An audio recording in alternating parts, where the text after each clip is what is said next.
Please ensure the loan repayment, will you? While I was at work, an unexpected email popped up.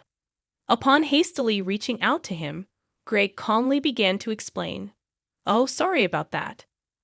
I've fallen for someone else and decided to start a new life with her. Furthermore, he revealed his plan to take the luxury car recently purchased in my name with a loan.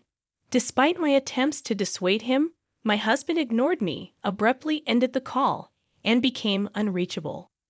In the end, Greg disappeared with his mistress, leaving behind a substantial debt. As a mother to our 10-year-old son, I never envisioned such an unfair situation.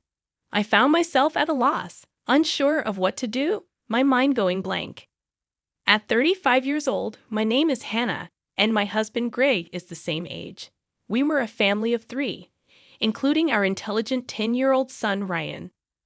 Ryan had displayed remarkable intelligence from a young age, reading papers on the computer and seeking my opinion on complex topics. In contrast, Greg was unstable, never holding down a steady job. Despite my full-time job and concerns about our future, Greg had recently maintained a stable income for 3 years. Lately, Greg spoke of making memories as a family, leading us to decide on buying a $35,000 campervan. However, due to Greg's inability to pass the finance company's loan review, I ended up taking the loan for the car. On the eagerly awaited delivery day of the campervan, I received an abrupt email from Greg stating he would graciously take the delivered van since the loan was in my name, and I would handle the repayments. Confused, I called my husband immediately, only to hear him confess. Well, I've fallen in love with another woman and decided to date her. I intended it to be just a fling, but it turned serious, so I'm thinking of starting over my life with her. Bye.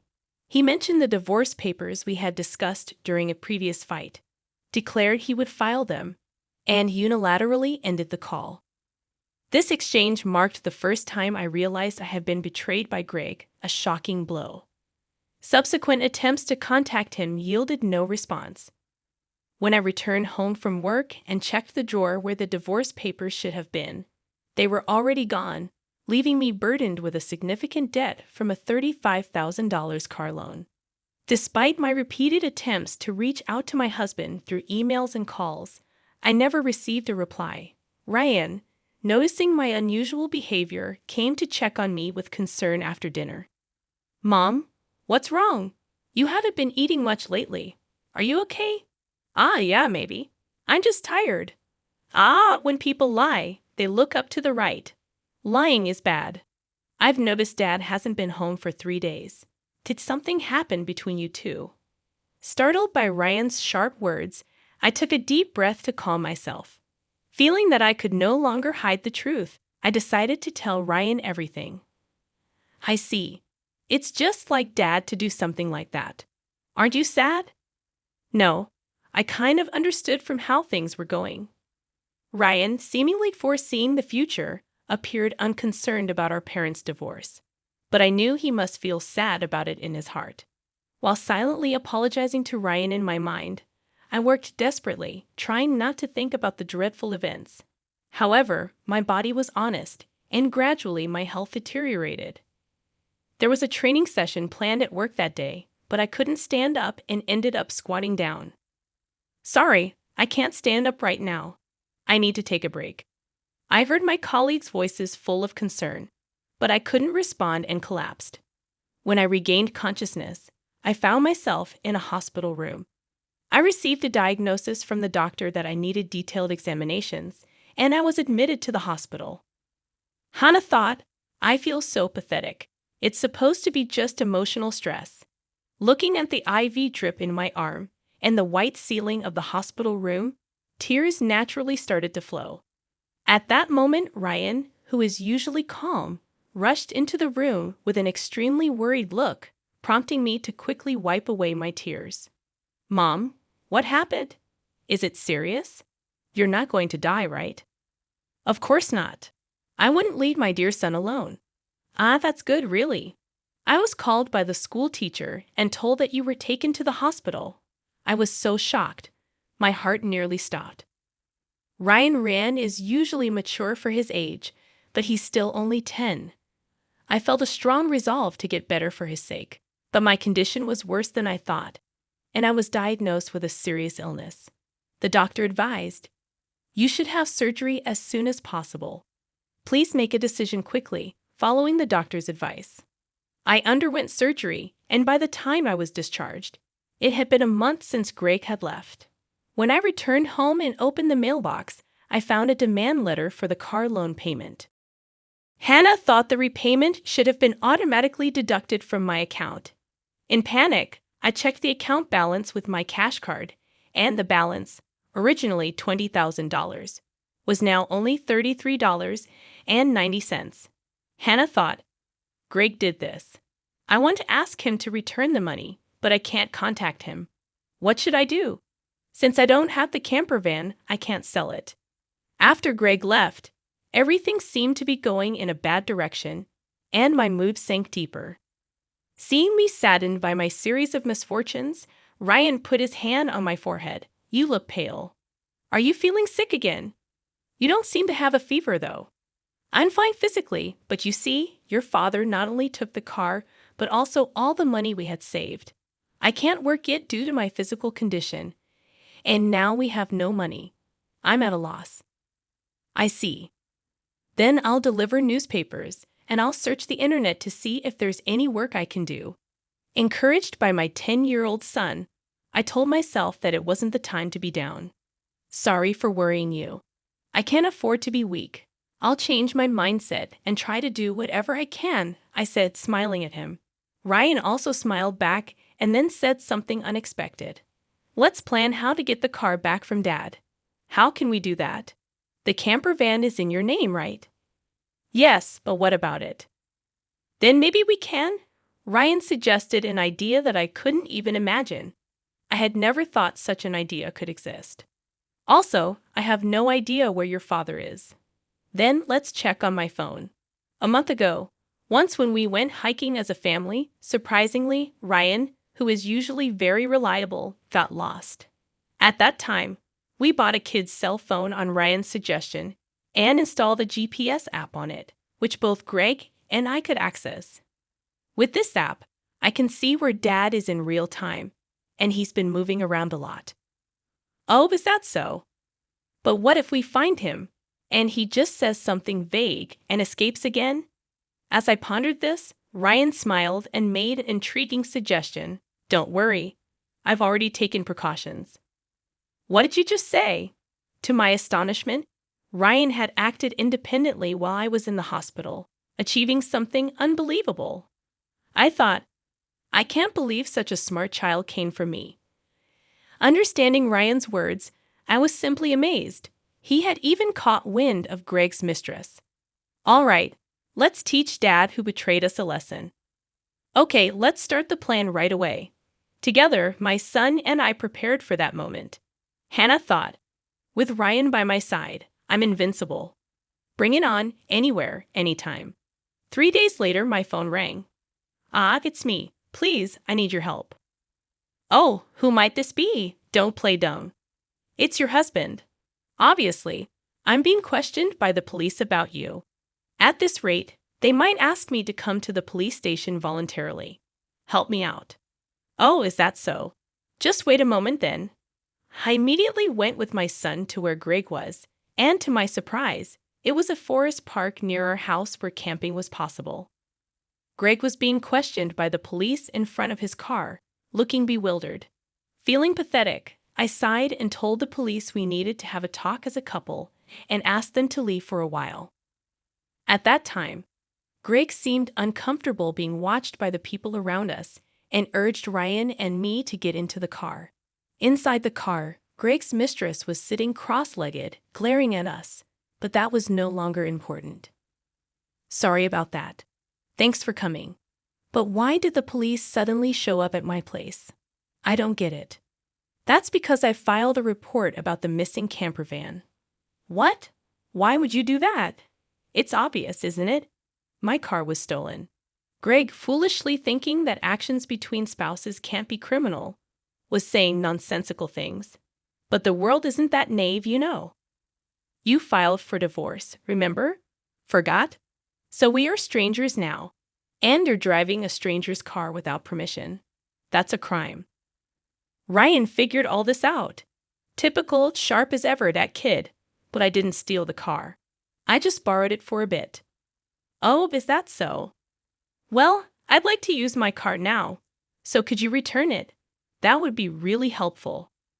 As I reached out my hand, asking Greg to return the keys, he reluctantly handed them over after confirming it was returned. Ryan quietly started talking. Hey, why did you abandon your family and choose to play around with this woman? Caught off guard by his son's unexpected question, Greg was flustered and awkwardly scratched his head. Seeing this, Greg's mistress chuckled smugly and started talking. It's because I'm more attractive than your mother. Look at me, you can see it, right? He fell head over heels for me and decided to leave his family. Quiet. I didn't ask you, old lady. Dad, you answer. Mandy was silenced by Ryan's stern tone, but Greg remained quiet. If you can't explain, that's fine. I'll just have the police come back and arrest you. Wait, hold on. Okay, I'll talk. Mandy, it turns out, joined Greg's company 3 months ago. They were attracted to each other and became involved at the welcome party for new employees. Later, it was discovered that Mandy was pregnant, and Greg decided to start a new life with her, leaving us behind. Why did you take the camper van? I quit my job and thought about selling the car for money. But it seems like you were using it quite a bit, weren't you? I thought it was a waste to sell it right away, so we decided to go on a trip. Wait, how do you know all this? Remember when Ryan got lost? After that, as a precaution, we bought him a kid's cell phone and installed a GPS app. Did you forget? We installed it on your phone too, so I knew where you were all this time. By the way, I later found out from Ryan that he had pretended to get lost during our family hike because he wanted a cell phone. I was amazed at Ryan's ability to think and act so strategically. I suspected something was off with Dad, so I came up with this plan to monitor his actions. You really are a terrifying child. I will never become an adult like you, Dad, who betrays important people without a second thought. Greg, faced with the hard truth Ryan told, was a pitiful adult unable to offer any rebuttal. In contrast, seeing Ryan, only 10 but able to think and speak his mind firmly, gave me a sense of strength as a mother. I felt I couldn't lose, especially in settling things properly. Also, return the $20,000 you withdrew from my account right now. That was our joint property as a couple. I don't have to return it. No, it's not that. The money was what I saved little by little since I was single after all. You always quit your jobs midway, so we hardly ever saved money together, did we? I was appalled to hear that the $20,000 had been squandered by Greg and his mistress. It was the moment I felt relieved about divorcing him. So that's how it is. But if you stole and used the car and my money, that's going to be a serious crime. What?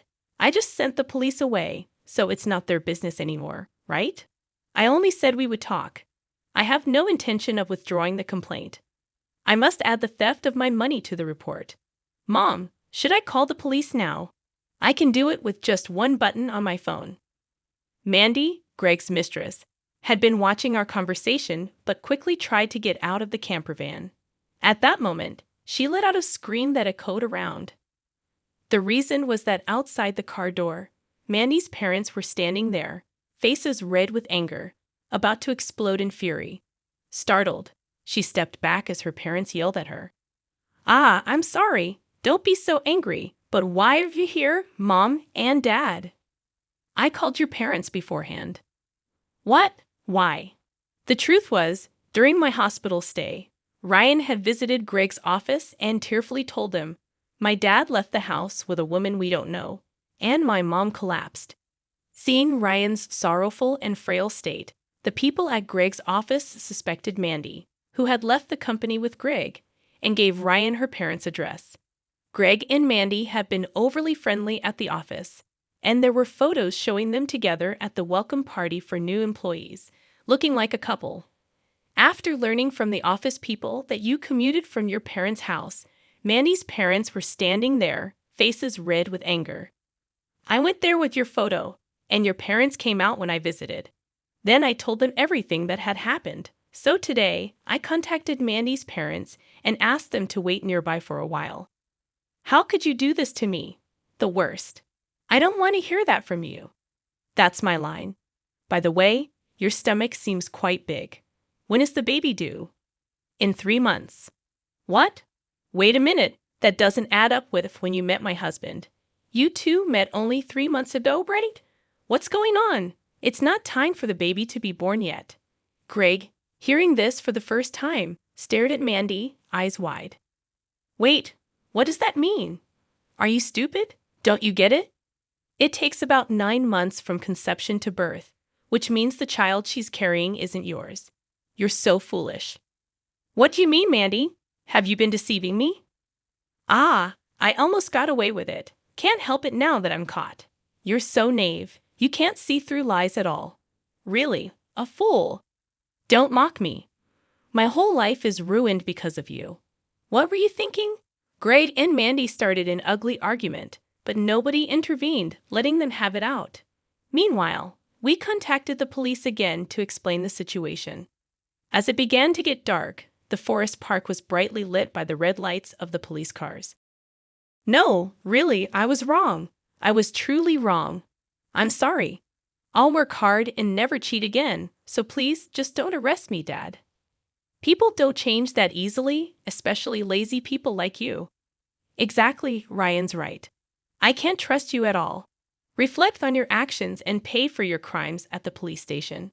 If I get arrested, I won't be able to pay back the money. Is that okay with you? I don't mind. Pay me back after you've atoned for your sins. Take your time. Don't worry. I've already found you a place to work. Let's see, there's Ryan's child support plus the $220,000 you stole from me. I'm not sure how much it will all add up to, but you'll work and pay it all back. I had one last thing to say to Mandy the mistress. You might think you're just an onlooker, but don't forget you're an accomplice to Greg's theft. Be prepared for that. When I told them that Mandy would have to pay if Greg couldn't return the stolen money, she shivered in fear. Mandy asked her parents for help, but they refused, saying, "We disown a daughter who causes trouble for others." Thus, Greg and Mandy were taken away in a police car together. Thanks to Ryan's smart strategy, we were able to punish Greg and his mistress, Mandy. Though they were released from detention soon after, they faced a hefty payment to me. Through a lawyer, I claimed $20,000 in damages. Additionally, I made Greg agree to pay $500 a month in child support for Ryan. I introduced Greg to a subcontracting factory of the company I work for. The support and other charges I claimed from Greg would be deducted from his salary and paid into my account. I also sold the camper van and was freed from the auto loan. Since then, my health has improved remarkably, and I am now energetically committed to my job. Ryan has been actively helping with household chores and errands. I want to keep moving forward strongly so that Ryan can pursue the path he loves without giving up.